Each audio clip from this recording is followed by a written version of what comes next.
Fala aí, investidor e investidora, meu nome é Gabriel, eu sou analista CNPI e nesse vídeo aqui de hoje a gente vai falar sobre um tema que eu tenho certeza que a maioria de vocês gostam, que é justamente sobre dividendos.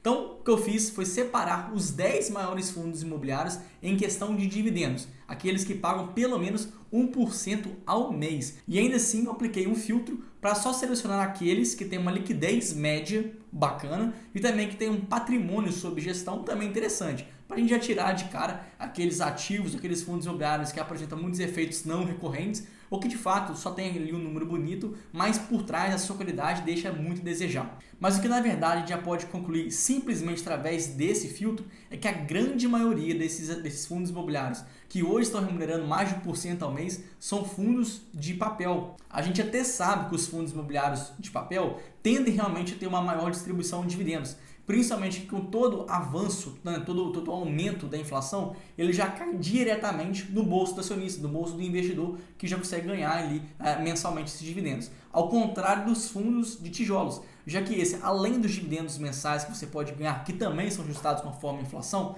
mas eles também têm a valorização nos imóveis. Então você pode ganhar tanto através da valorização da cota, como também através da valorização com os dividendos. Enquanto que nos fundos de papel só existe uma fonte de renda basicamente. Por isso, historicamente, os fundos de papel tendem a remunerar um pouquinho a mais.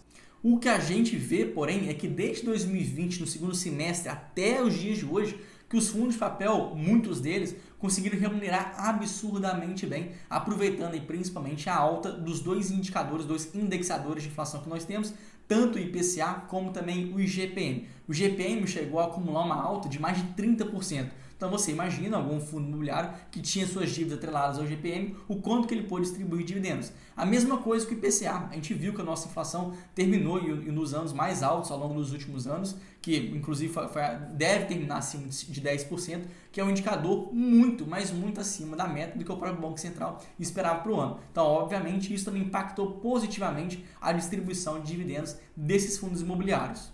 E de 2021 para frente, algo que deve se repetir aqui em 2022, a gente também viu algo que a gente pode chamar de descassamento de fluxos, porque a gente viu que alguns fundos imobiliários que antes tinham dívidas muito atreladas ao IGPM, começou agora a migrar para o IPCA, já que quem tem dívidas ainda hoje no IGPM geralmente são credores muito arriscados, então os fundos estão preferindo migrar para o IPCA. Enquanto que aqueles outros fundos imobiliários que tinham ali sua dívida muito atrelada ao CDI, também começou a ter uma rentabilidade mais próxima ao IPCA, já que terminou aí basicamente no mesmo nível. Então, as carteiras, de uma maneira geral, começaram a ficar mais próximas uma das outras. Só teve diferença agora se esse era um fundo mais arriscado ou não. Então, o que a gente viu é que aqueles fundos que têm riscos parecidos tiveram uma rentabilidade parecida, porque os indexadores entre eles não foi assim tão mais discrepante e algo que deve reduzir ainda mais a distância entre eles em 2022.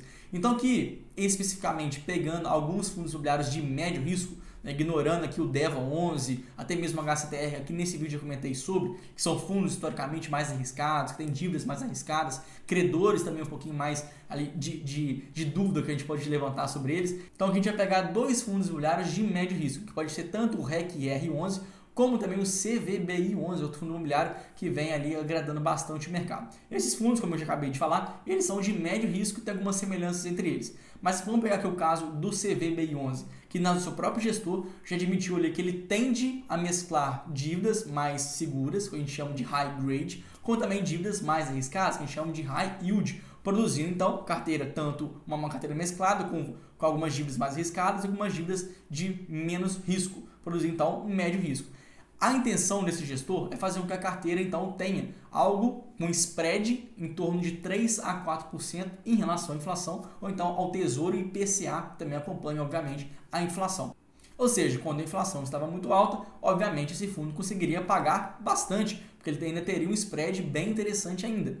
Assim como o REC-R11, que ele tem como principal objetivo pagar 1% de spread em relação a um outro indexador que também está atrelado um pouquinho à inflação e ao Tesouro IPCA. Só que é justamente esse o ponto, porque pode ser que alguns desses fundos já não consigam mais se remunerar 1% ao mês, e eu explico por quê.